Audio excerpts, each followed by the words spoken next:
Welcome to the Golden Age of Cardboard podcast, where we remember a time when stacks of cards were held together with rubber bands and Mickey mantles were put in bike spokes.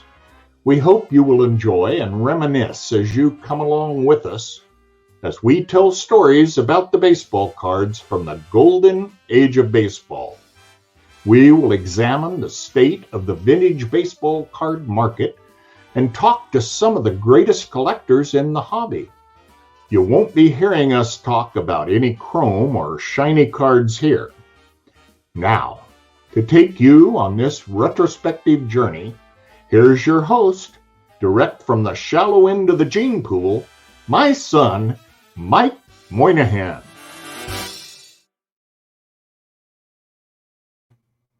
Yo and hello everybody, and welcome to another episode of the Golden Age of Cardboard podcast, hosted by yours truly, Mike Moynihan. Another week has gone by and I get to do another episode. It's like, okay, what am I going to do now? And this was kind of easy. This was set up a while back because I've been trying to get at least one of our guests on my show for a long time. I asked him, he's like, no, I don't want to do it. Not that he doesn't want to do it. It's just that wasn't his thing. The other guy that I'm going to have on the show was on just a few weeks ago, but he's an expert in what we're going to be talking about tonight, or at least he thinks he's an expert, and he knows I'm just kidding him. But we're going to talk about some really cool stuff. But I have to take care of a little housekeeping business first and foremost. Last week, so glad to have Daniel Harine on from Popfly Pop Shop. If you haven't listened to that episode or watched that episode, go watch it. It was great. So much fun talking to him about what he does, where he's mashing cardboard and baseball heroes with comic books. It's just so cool.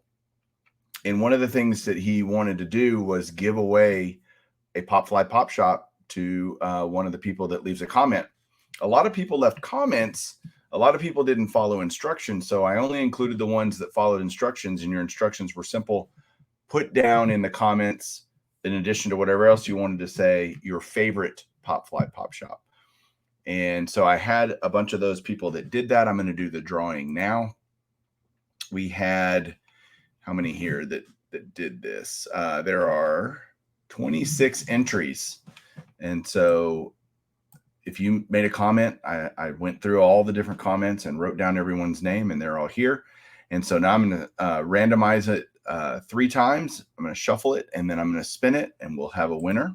1, 2, 3 shuffles, and now I'm going to spin. And we'll see who wins this. I will have a code for you. I'll tell you what to do here in just a second. To the winner, who is Adam Gorlick. Adam Gorlick, you have won a free Popfly Pop Shop. And so what I need you to do is shoot me an email at gonzaleznut, GONZALEZNUT at hotmail.com. And I will get you I can't remember. No, I have it in other emails or other videos, not in this one. But yeah, gonzaleznut at hotmail.com. Shoot me an email. I will get you the code for a free Popfly Pop Shop. Congrats to you. Thanks for listening. Thanks for watching. On to the topic du jour. I have long been fascinated in this hobby with all the different ways that companies, both food and beverage, cardboard, card companies, gum companies, whatever, have tried to get their product and promote their product. And baseball has long been a partner in advertising different types of products out there. And so players have lent their faces and images and likenesses to all kinds of different things over the decades. And I want to focus primarily on 50s and 60s this week. It's actually an episode and topic that so many people have asked me to cover. And there's no one better to cover it with me than these two guys. We got Rick, Vintage Oddball Cards, and John Mangini.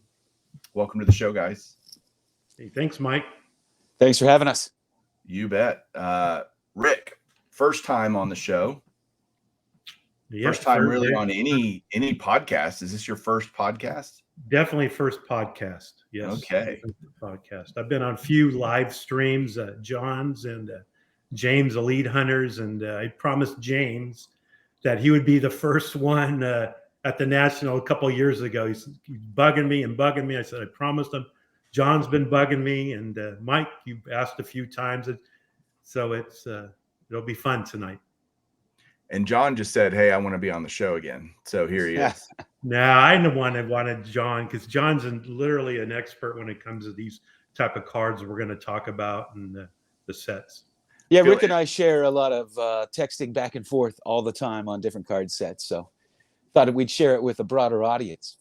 Well, if I could have gotten Dave Blue Jacket 66, I would have had the triumvirate of knowledge. There we go. Yeah. And I think it's so important for all of you out there. There's so much knowledge out there, and hopefully this podcast helps you gain some additional knowledge to what you know about the hobby. And hopefully I'm excited to see what I can learn tonight. Rick, I love telling the story about how you and I met. I'll let you tell it tonight, because I tell it often to other people. Yeah, I mean, I was, it's been in 2019. I had 3 discs removed from my neck, replaced, and I had one of these big neck casts on for like 3 months. And I was in so much pain initially. I was turning on, I was looking for anything in the middle of the night, on YouTube, and hey, baseball cards. What? This is great. Took my mind off it. Mike's channel, other people's channel. I thought this is right up my alley, man. I love baseball cards. Who am I going to show baseball cards to? My wife doesn't care. My son's a big sports fan. He doesn't care. And then I said, you know what? I'm going to go to the National. I have to go to the National. My first National. First day, walking around, I noticed Mike. And Mike kind of looks at me. Do I know you? Well, I know you, but you don't know me. And we had a little conversation, kind of explained, hey. And Mike said, hey, come on, we're going to do something, get together tonight. Come on over, And I did, and met everyone, was real, real nice. And from then on, man, I've been hooked on YouTube and the card community. And you have your own channel, which is Vintage Oddball Cards. It's absolutely fantastic. I love what the knowledge that you drop, and always trying to help people, and you show just amazing stuff. And then of course John does that, daily, almost. It daily, feels like daily, near daily. So I got 2 guys, the right 2 guys to talk about this. Again, I wish I had Dave too, then it'd just be insanely awesome, but Dave was unavailable. So we're going to do our best to get through this.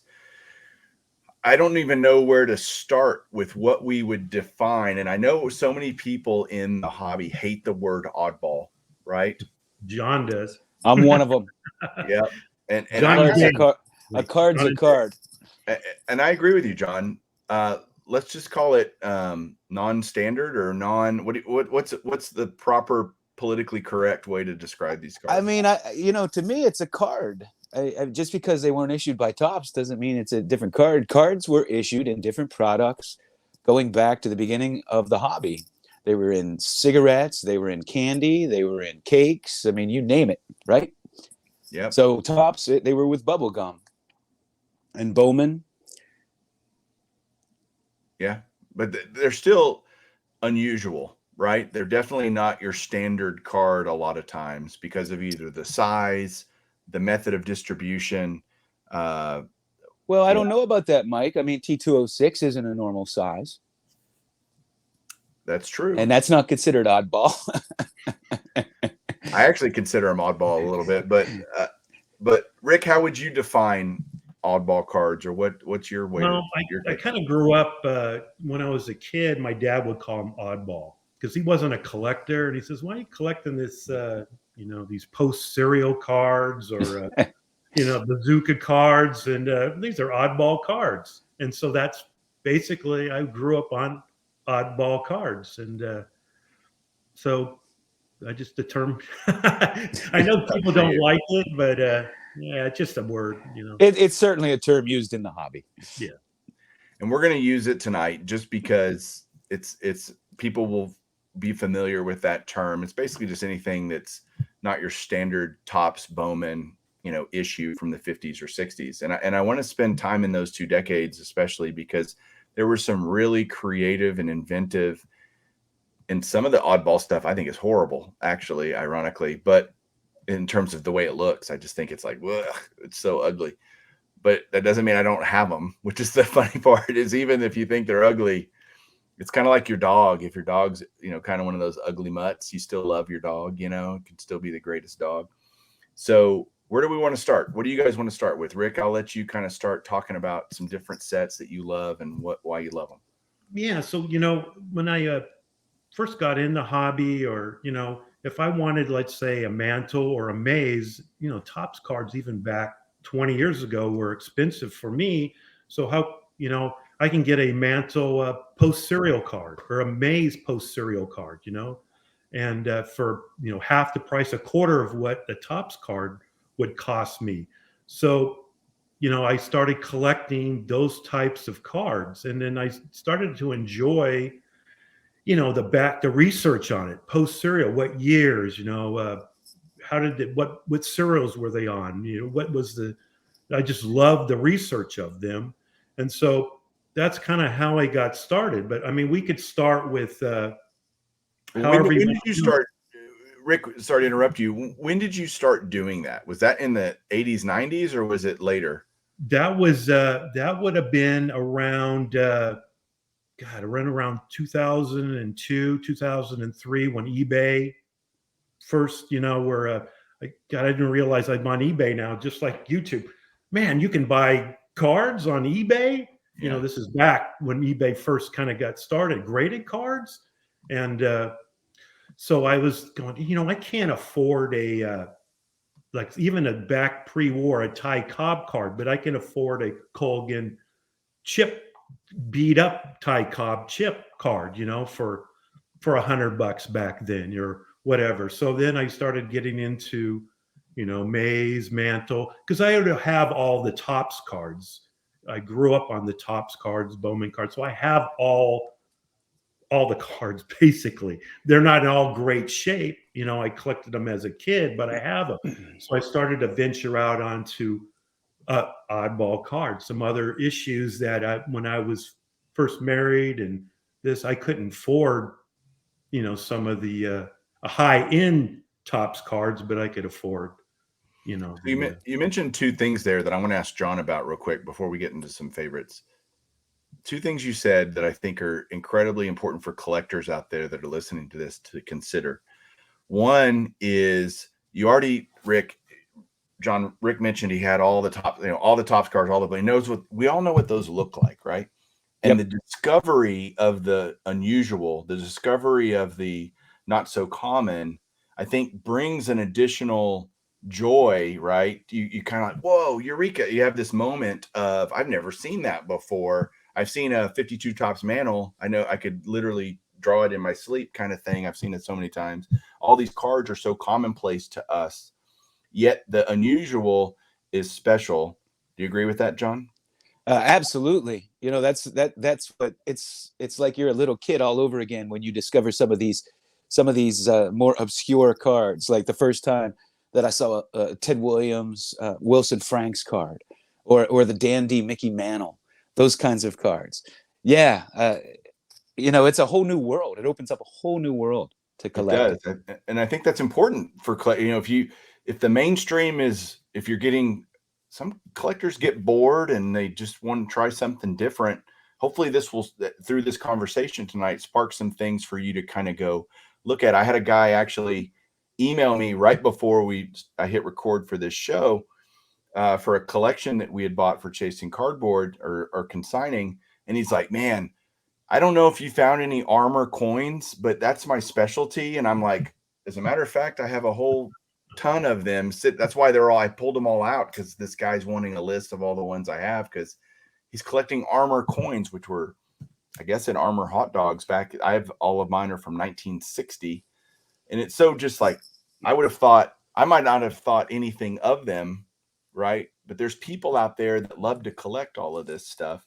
Another thing you mentioned, Rick, that I think John can reinforce is, especially not necessarily today in the hobby, but there was a time 15, 20 years ago when the oddball stuff was significantly cheaper than the mainstream cards. And you could buy, like you said, Rick, those star and superstar players, Hall of Famers, for a fraction of the cost of what their mainstream Topps or Bowman card would be. Do you agree, John? And how has that changed, in your opinion, over the years? Yeah, I agree. And I was like Rick. A lot of times you couldn't afford the mainstream, hottest cards of those great players, so you would turn to the post serial and those types of cards.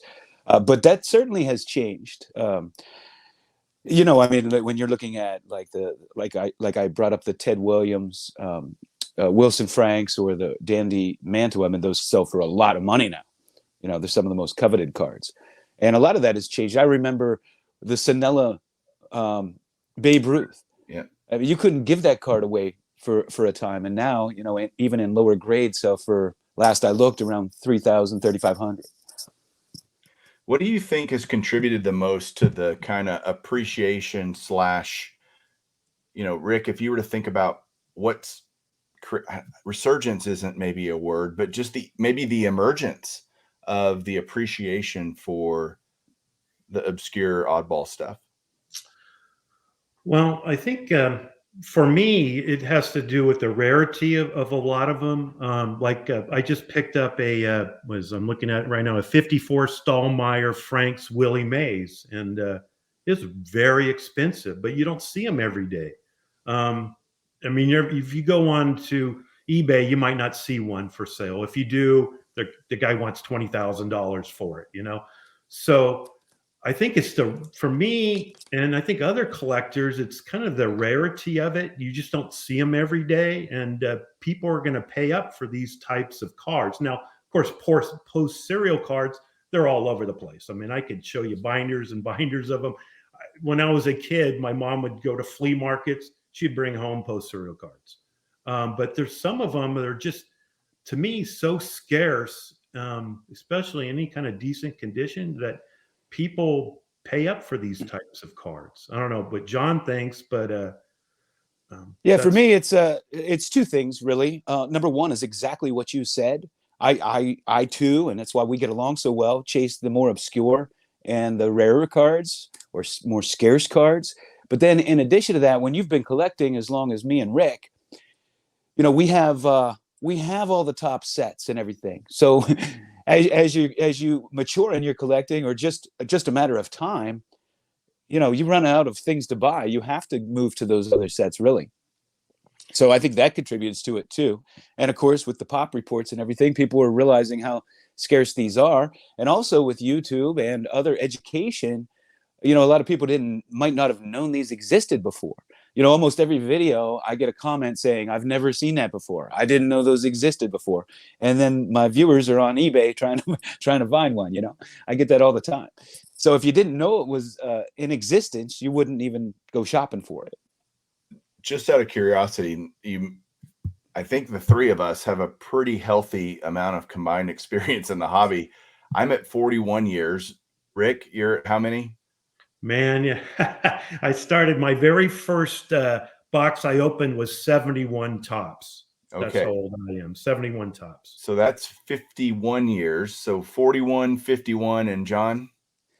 My first pack I remember opening was 1973.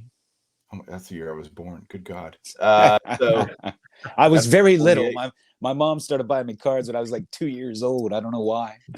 What's kind of crazy is one thing, getting older, when we first started collecting, there was no eBay or computers. There was no checklist. You would have magazines. You had no idea how many cards were in a Stallmeyer set or Red Heart set, or if you've ever seen one.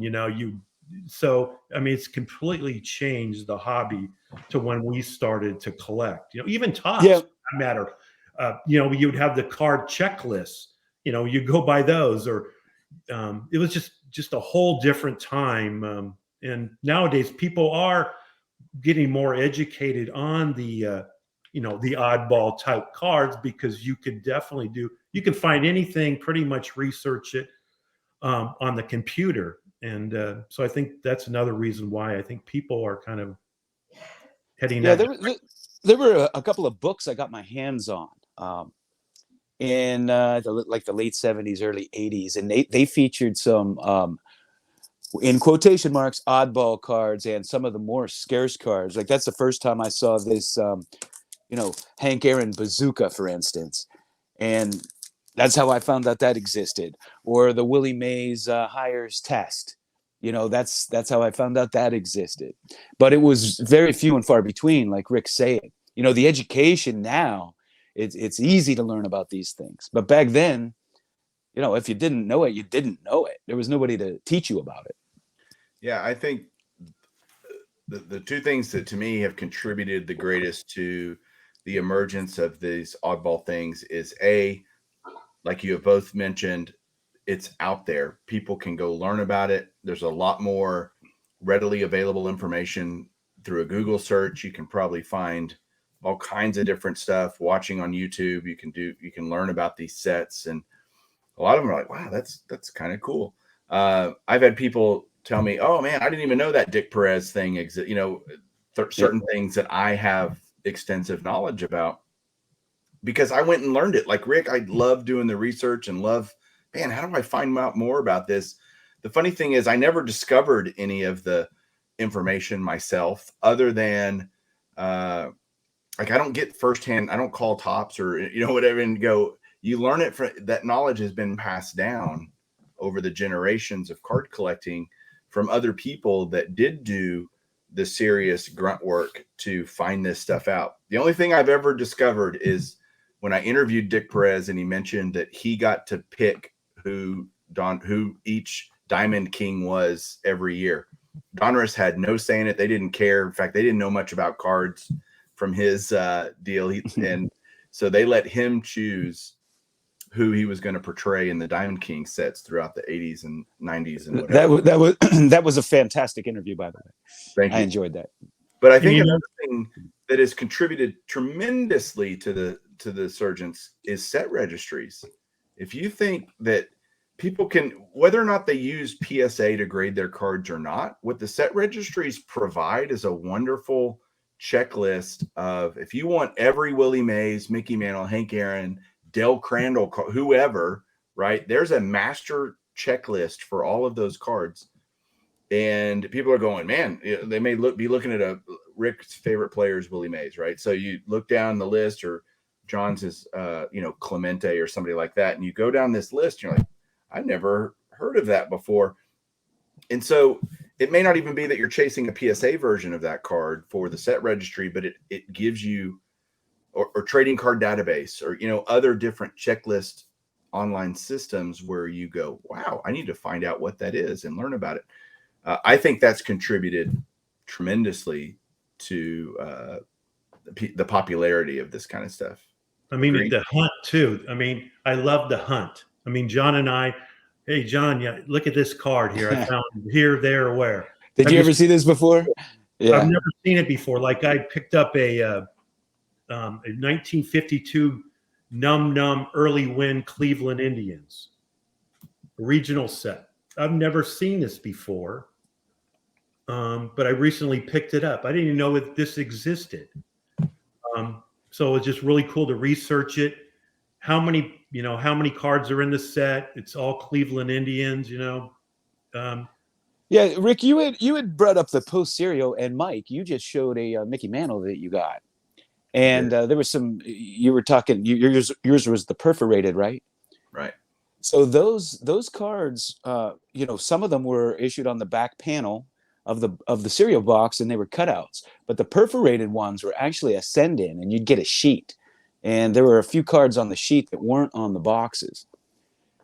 That's interesting. And then they had a Life magazine. I have a copy of it, and that had Mano and Maris in it. Yeah. Yeah, it's funny when I did that video. I thought I knew what it was, but I threw it out there. Anybody knows, tell me. And I got multiple comments from people that knew exactly what that was, which obviously it reinforced what I was already thinking. I'd kind of remembered that, but in the moment I was having a hard time. But it's okay. People can like it. Yeah, I think those perforated ones have been a mystery to most collectors. So that's why I thought I'd bring it up. Well, what's great about there's a lot of things we don't know. I mean, I have the Stallmeyer meats. Somebody contacted the company, hey, how were these, how were they put in the pack? They're directly touching the hot dogs. Was it on top of the hot dogs, in between a layer of hot dog? No one really knows. There's the one I have, there's a number on there. It's a little stamp number 1081. And John has a few, doesn't have the stamps. I have the stamps. What's that mean? Yeah, mine doesn't. Don't know about some of these, even though we see them. There's not a lot of information on the card. Those stamps are a bit of a mystery. Yeah, I have this Campy and doesn't have it, but the ones you showed me do have it. And then I went round and round with Dave, Blue Jacket 66 on the Briggs meat, because there was a lot of research done on these, and they came in sheets of 2, and whether they were on top of the hot dogs or underneath the hot dogs. And in looking at them, I see faint hot dog stains on both sides, which leads me to believe they were in between the hot dogs. However, the knowledge that's out there, they say it was on top of the hot dog. So yeah, we don't necessarily know this for a fact. And it's amazing that a lot of this stuff is lost because somebody opened these out of hot dogs. But as time goes on, especially when you get back to the 30s, 40s, 20s, there's nobody left who opened them personally. Right. Yeah. I mean, so we've been talking about this a lot, and we talk about all this knowledge that we've gained. If someone out there is listening and they want to go, they really like certain cards, or they don't even know what rabbit hole they want to go down in the vintage oddball world, where are some resources? Rick, you go first. What are some resources people can use to kind of find out information about this stuff? Well, I mean, the way I in my first life, I was a teacher, so I love doing background research on stuff. When I do a video or anything else, I like to be prepared. So I'm going to go, just like you were saying about the tops, the registry report, you can go on there and go, hey, look at this. What is this? 1954 Stallmeyer meat. Oh, they're also in 53 and 55, and then go on the computer, type in 53, 54 Stallmeyer meat, and there's a lot of information. You can go on Net 54. I've learned a lot of stuff from Net 54. There's experts on there on certain issues, sets. Some people get to the deep down. They know everything about it. And I learned that way by Net 54. So, and also, just communicating with you guys. John, great resource. George, Diamond Yard Sport, cards, he's a great resource for what he collects. So I'm learning a ton on YouTube. Dave Blue Jacket 66 does a great job on his channel. And I kind of, those are the kind of channels I like. I can always see a card, but I want to learn about the card. So I dig literally deep into a particular issue. I really dig deep. I tell John all the time, hey, John, I found this, hey, this is from this from that. How did this, did this come in a box? Did you cut it out? This is not a, it says hand cut, but these are not hand cut cards. PSA says they're hand cut, but they're not. They're factory cut. And John goes, yeah, these are all factory cut. So we just don't, so that's just me. John might be completely different, but since I was a former teacher in my old younger years, that's just doing the research. Well, that's my mindset too. I used to go all over the country and do seminars, and I was always at the library back then. This was before it was easy to find information, just researching. Like, I love to do that. And man, it's so much more fun to do it for cards than for work or anything else. But I had, I found several baseball card books when I was young. Like I was mentioning earlier, those were a really good education. And then of course, Baseball Cards magazine. I remember going into a store and I couldn't believe they had a magazine for baseball cards. So I actually have the very first edition hanging on my wall. So those were places, and I always pretty much collected in obscurity by myself. So I would get my hands on these magazines, Beckett magazine, Beckett Vintage, And I discovered back in the day this old cardboard magazine, which I guess they still have a website now, but they discontinued the actual magazine. But I still have every one I ever got. I subscribed to it. And it was just a world of knowledge of the early baseball cards. Just thinking about it, I was telling Mike before we went on the air that I have my two computers here. I have an REA auction I'm bidding on and a Heritage. But if you could just go on to REA auction and you can click on, you're going to see cards you've never seen before. And you learn that way too. And they have a brief description of the set, the card. And that's how I learn a lot of information, because they do the background on obscure type, oddball cards. And I learned that way too, just going on to RA auction. If you just, fill out an application, they'll send you that thing is like literally, I don't know how they print those things out and send them to everyone, but just going through those, you learn a ton too, the auction houses. Yeah, and I'll tell you, I've learned a lot through interaction with YouTube. Like Sean Tieford, The Chosen Roster is his YouTube channel. He'll text me stuff and say, you need to check this out. It's stuff I've never seen before, even after all these years. And some of my rarest stuff is due to him sending me or introducing me, like the Overland Candy Jimmy Fox that I got, which is a real unique piece that it's the wrapper. The wrapper is the card. And they're super, super rare. Like, you may never see another one.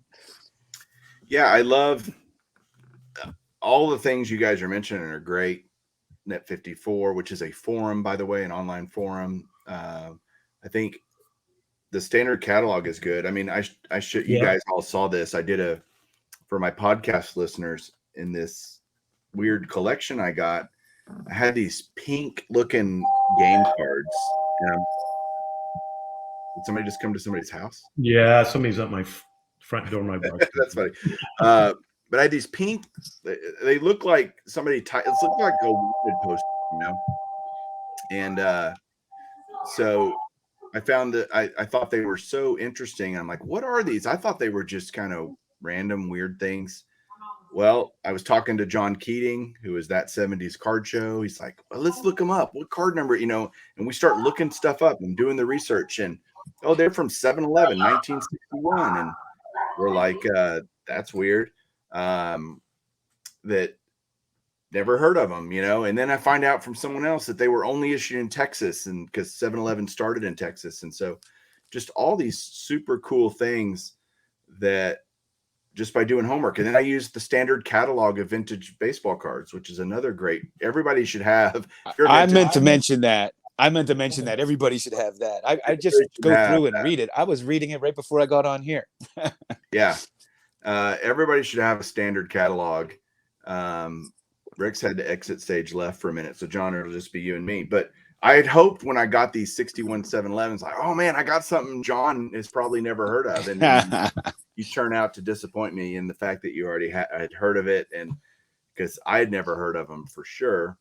And so Rick, all good at your door? Anybody? Yeah, I'm good. It's my next door neighbor, and they have a little kids, and they're excited because we gave them something, and they were coming over to thank us. So I thought maybe they threw a ball in the backyard and you had to go retrieve the soccer ball. I know. That was the old days, man. When I was a kid, man, balls would be flying all over the place.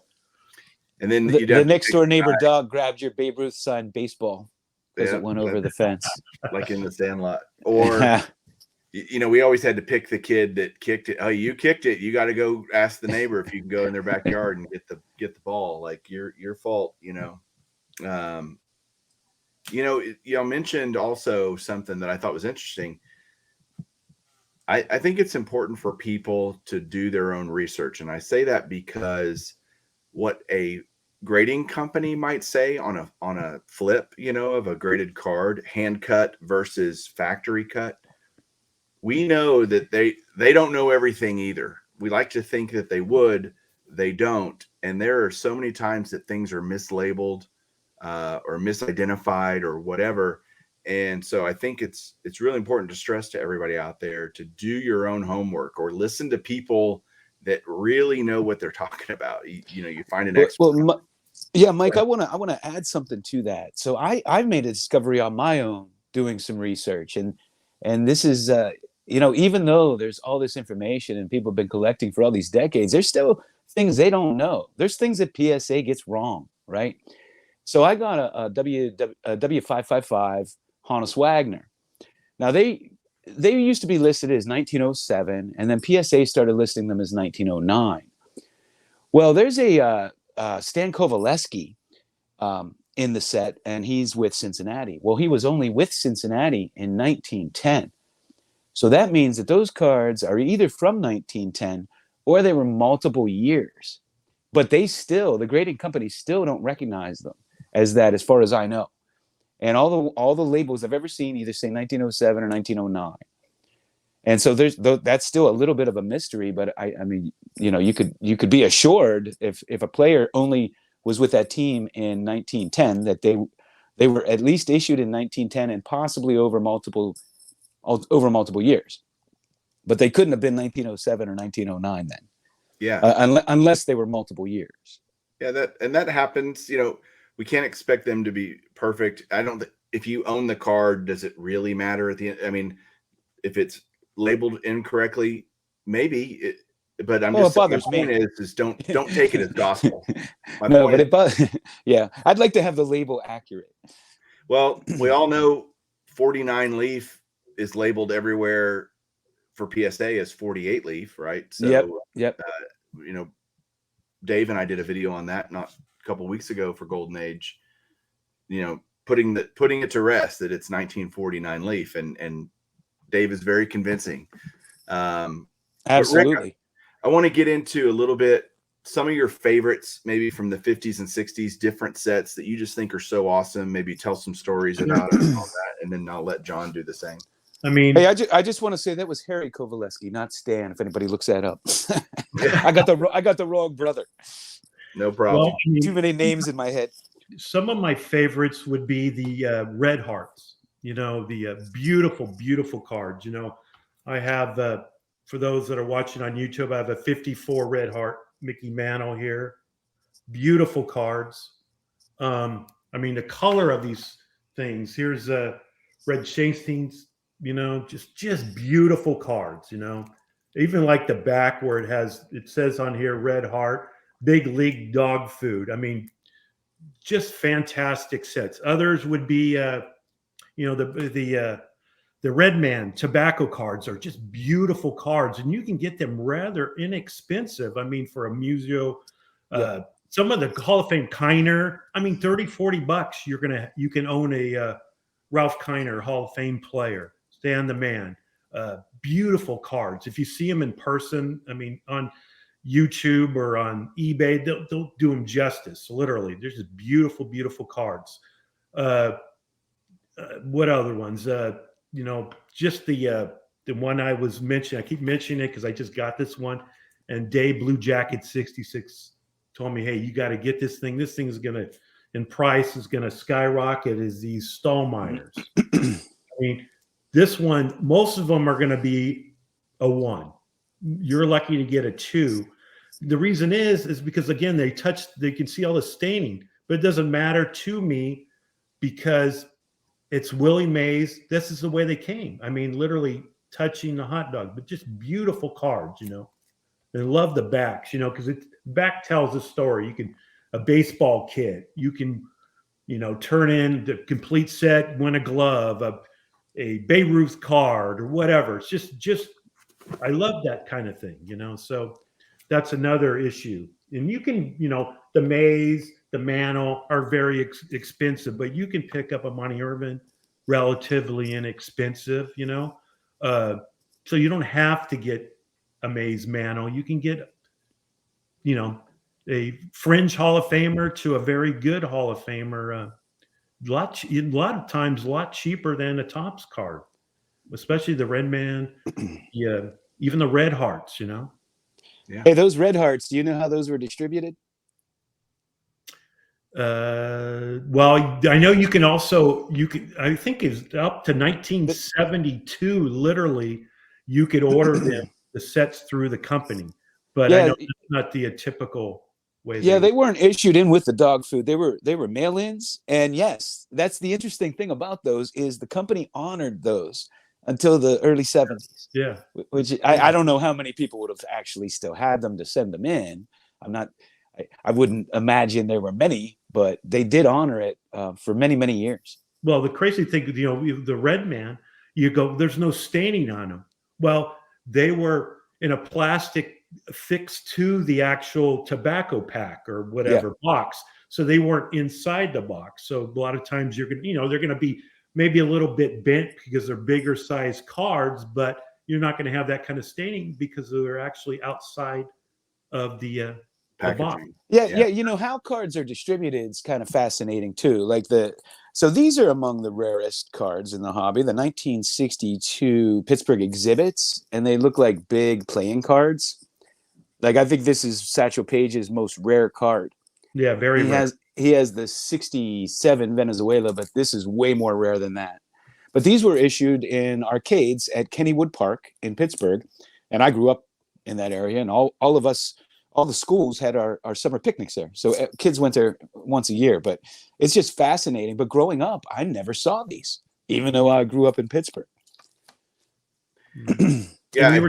Okay, sorry. Go ahead, Rick. You go ahead. I was going to say, you mentioned something about, the grading or the eye appeal of it's very tough for these grading companies to grade some of these cards. I have a Monty Irving Dandy potato chips. It's 2.5 here, but they're staining all over the place. So how does PSA, grade these types of things? I've seen them all over, not just PSA, but SGC. Even the hand cut cards. Are they within the border? Is the size? Just there you go. See, and then some of them have better eye appeal. Literally.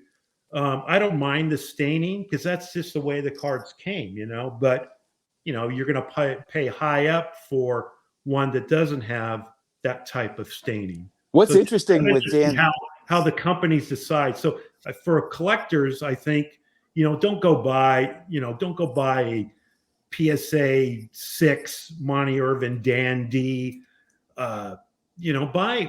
If the affordable ones would be the way the card came.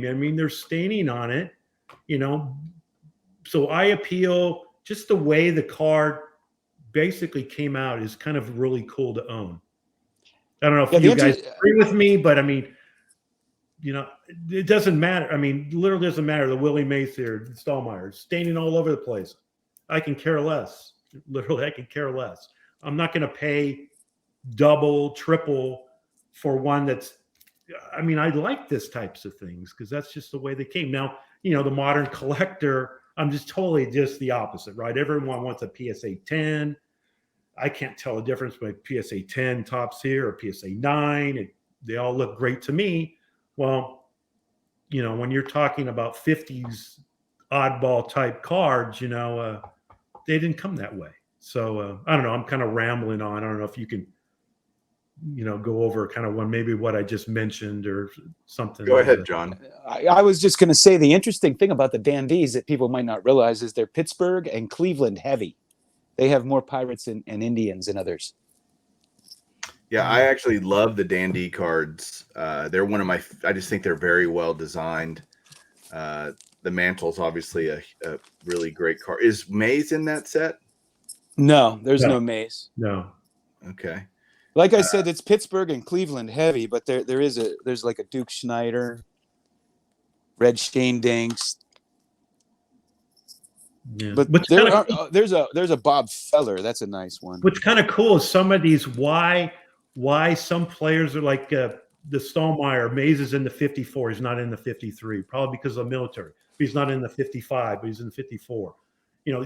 Some of these players, Mantle's and not some of these issues. Why isn't Mantle? Mantle's Mantle. Mays is Mays, but they're not in, maybe because of their contract, their licensing. But there's other things too that I don't know. It just kind of. Yeah, I have to think it has to do with their contracts and who they signed with, because, like Mays is in the Hires and Aaron, but there's no Mantle. Yeah. And then Mantle's in the Dandy and the Red Heart, but there's no Mays, even though, he was a star by then.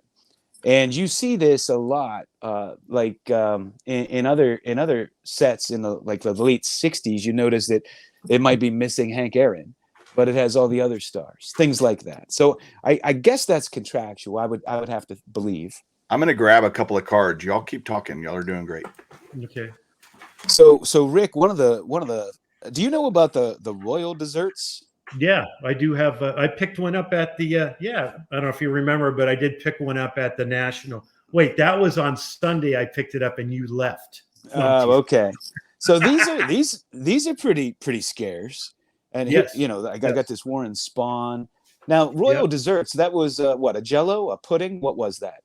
Yeah, it was a Jello type Jello, thing, right? right off the box, But did you know that 2 years later in 50, those are from 1950, right? 50 to 52 on my SGC slab. Well, in 52, I believe it is, they had these premiums. Did you know that? No, I didn't know that. No. Yeah. So they didn't issue these cards anymore, but they did have these premiums, and they're pretty nice. That's true. John does collect a lot of the premiums. I don't have many premiums, but a lot of issues do have premium cards that you could, send in a set or send in a coupon and pay this, and you'd be able to pick up a premium. You were shopping for a 59 Yoo-Hoo, weren't you? Yeah. Those are very tough to find. Those are very interesting set. And what's cool is they had bats. I know Yogi Berra had a bat, and it says Yoo-Hoo on it, and has the Yogi Berra signature. And there's something else that they had with Yogi, but these are interesting cards, not cards you see every day. I was a Yoo-Hoo fan growing up. One of y'all mentioned the Red Heart, which I love. The Mutual's got to be one of the prettiest cards ever created.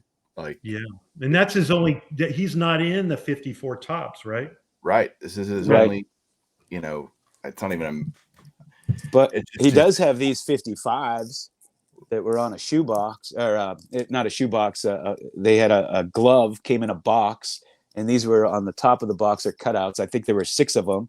I have, I think 5 of them, of the 6. And there's actually, man, there's a whole box in full form right now. I think it's still on eBay. They were asking like $5,500 for it, but I have almost all the. You can pay premium if you come up with the royal desserts thing, the box, a complete box of this. Yeah, but Rick, you know what? You're going to pay up for those types of things. Know what's bothering me about the modern hobby? To me, and Mike, I talked to you about this on the phone.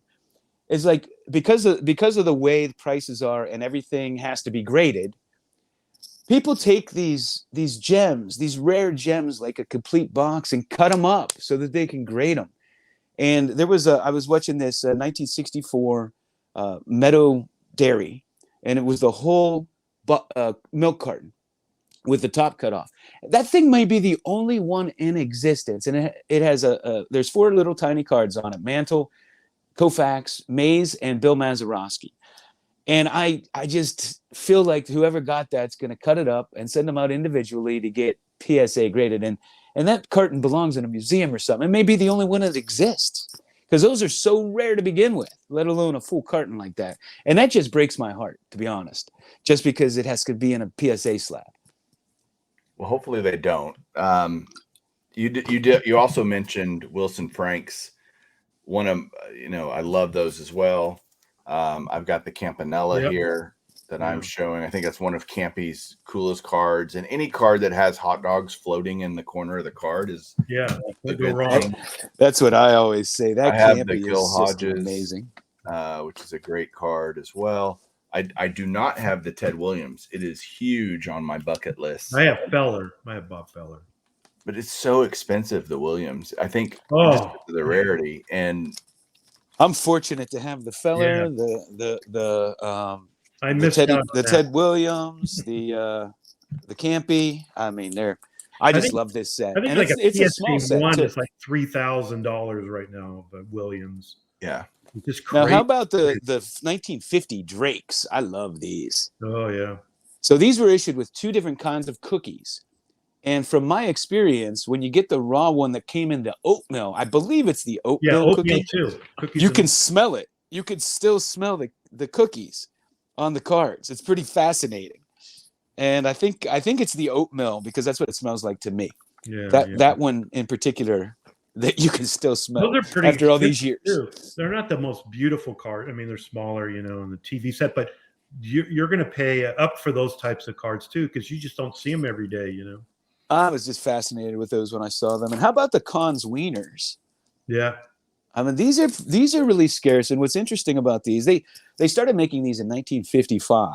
And originally it was just the Cincinnati Reds. Then in 57, they added the Pittsburgh Pirates. And then they started adding different teams here and there over the years. And they ended up doing, I picked up the Hank Aaron from 65. They started adding the Braves at the National. I picked that Aaron up. And then in 1970, they issued one that was just Carl Yastrzemski. That was it. But these are pretty obscure and hard to find. But Frank Robinson was Rookie of the Year in 1956, but Topps didn't make him a card, so he has a Cons with the Cincinnati, and that thing is pricey and very hard to find. One set that is very common now is the Burke Ross. I mean, you can find those cards all over the place. They're not the most beautiful cards in the world. The one I have, the Willie Mays, might be the best looking one of the lot. But you can get, again, Hall of Famers relatively inexpensive. They're definitely not rare, but we kind of tease. There's a difference. I mean, if you wanted a particular player, or if you're building a set, or in a particular grade, they are fine. But the actual, they're not. They're out there. Yeah, Rick, I don't understand the new fascination with those because they were always so affordable. Yeah. Nobody really was all that into them. But we have an interesting dynamic going on now where people, they say that that's a rare mantle or whatever. The thing is it's not rare. What's rare is the high grade. Yeah. So now we're taking cards that aren't rare, but because PSA only, they're rare in high grade, they're calling them rare. But the card itself isn't rare. The grade is rare. And that's where we've moved to in the hobby. Like you and I, we like that the card is rare, right? Like getting any example of it. Any example. But now everything's, pop related. And so, everybody thinks this Burke Ross set is so rare now. But that's, I think, where that stems from. How are the Burke Ross? A card I really want to get is the 52, not the 51, even though they're the same picture of Joe DiMaggio, because that's his last card, really. Right. 52 Burke Ross. Yeah. Now, how were those distributed? There were one card per pack. I don't know what it cost, but they're actually distributed that way. And they were the East Coast, only like East Coast, I believe, northeastern area of the U.S. And I read somewhere that they actually were given out in movie theaters too. Yeah. But I'm not sure if that's true or not. But there were one card per pack, basically. I'm not positive how they were, but I could tell you this: they came in strips, so there are more than one card. Well, the 51s came two. They were stripped 2 cards. Yeah, so those might have been in movie theaters. I really don't know that for certain, but I know that they came in strips because they still exist. You can still get them out there. And they're multiple sports too. I think there are multiple ways, that company would distribute them. That's very possible. In fact, a lot of people don't realize that the 1956 Topps cards were also issued out of vending machines. They weren't just in packs. All right. We're going to kind of put a bow on this a little bit, but I want you both to maybe give some advice, encouragement maybe to people that are out there wanting to dabble in the oddball type world. What piece of advice or a couple of pieces of advice would you start with, Rick? What would you tell people? Well, I mean, the number one thing for everything is pick up, the players that you enjoy. And you don't need to pick up a Mays or Mantle. You could pick up, like I mentioned, for a Kiner, a Mugio, a, Red Shandings. It doesn't have to be those types of players. You can find them relatively inexpensive. research wise, obviously I was mentioning that eBay, or just going on the internet and saying, hey, I'm interested and I'm a Cardinals fan. Who's in, the Red Heart set, or who's in the Hires root beer set, and once you get one and once it's in front of you, you're going to want more. I mean, you just are when you see up some of these cards in person. So I would say, if you're, I don't know, bored, but if you don't want to kind of pay the big money for a Topps card, the 52 Topps card, then, look for these other types of issues of your favorite players, and you can probably get them for, half the amount of money. And don't worry about so much the grade. I think it's just more the card, but that's just us three here too. We're not, John doesn't sell anything. I don't sell anything. Mike doesn't sell anything. So we have the cards and they're in our collection. I'm not trying to, hey, I need a higher grade so I can sell it because it's more rare. I just enjoy cards. And if that's the way they came, hand cut, hey, that's the way they came. And I just enjoy collecting. So I think it's just a matter of, enjoy the players you enjoy, and you don't have to spend big money on oddball cards to enjoy your collection. But John probably agrees with me. Collectors. We're just collectors. We're not trying to flip anything and not hyping anything.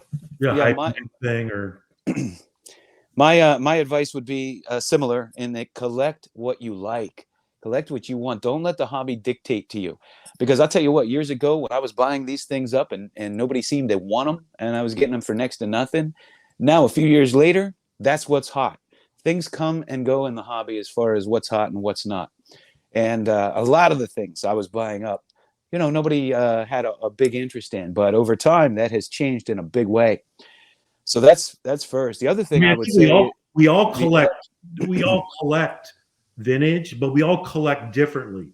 Mike is in the set registry. He wants every single Hall of Famer from every issue of Topps.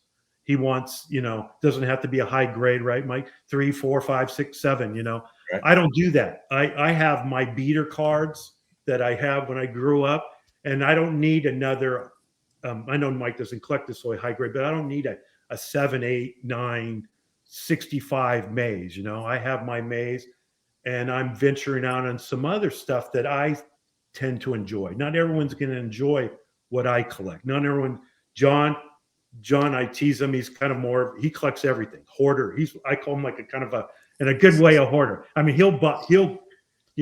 It's not hoarding if you have cool stuff. Yeah, I'm just more specific nowadays in my collection. To me, I like the rare stuff. I'm searching for the rare stuff, and I might change a few years from now, but that's just the way so you have to you can't force it. You're just going to have to, collect what you enjoy, and you're not going to go wrong. But the other thing I would recommend, if you're going to get into those things, is I would recommend you buy some raw ones from reputable dealers, and you feel them and touch them and smell them, because like I said with the Drakes, it's a fascinating thing. And when now with grading being so popular, people have no idea the thickness of the card, what it feels like, what it smells like. Some are real thin, some are a little thicker. And so if you encounter cards, you really don't know what they, if you encounter raw ones you may want to buy at a flea market or somebody's garage sale, you won't even know. You will have no idea. And I think that's the best way to educate yourself. Because, they're root beers, the dog food. A lot of them feel differently. You literally can smell whatever the product is on some of these cards, which is kind of fun. Yeah, because the more that you are that you don't educate yourself, you don't touch the cards, smell the cards, feel the cards, the more you rely on other people to tell you. That's my thinking anyway. I love it. Well, guys, y'all have just thrown out a gauntlet of information for people to go through. Hopefully you're interested in that, and it just piques an interest for you in something like they all said, collect what you like, collect your favorite players, your favorite teams, look who's in the different sets. My biggest piece of advice is do your own homework. Don't just look on eBay and go, yep, that's what that is. I mean, go talk to people. I mean, Yeah. That's good advice, Mike, because I've seen lots of things mislabeled or something. They'll call it a rookie card, and it's 7 years after his rookie card or whatever. Get a hold of the three of us. I mean, if I don't know it, Mike might know it, John might know it, Dave, somebody's going to know something about these things. And I enjoy people contacting me. I learn a lot from people, so ask questions, don't be shy. I mean, a lot of people, not that I'm special or anything, but I collect this rare stuff or this oddball stuff, and people seem a little bit threatened because they don't know anything about it. What I collect, they know the tops or something, but ask questions. I don't know everything. John doesn't know everything. We got to learn. First of all, you don't know till you know. And the other thing is, none of us are going to blow smoke up your ass either. If we don't know, we're going to tell you we don't know. We're not going to say, well, that's and make something up. Right. So I just have to say, man, it is just a wonderful world of collecting to delve into these things, into these unique card issues. It is it's so much fun for me. I can't even say it enough. And it's just opens up a whole new wonderful world of collecting. Mike, you're getting closer to finishing a lot of these things. You're going to need to come over and to our world and start collecting all this royal desserts and the Stallmeyers and the Hires, all the different starting. There you go. Sugardale meats. Yeah.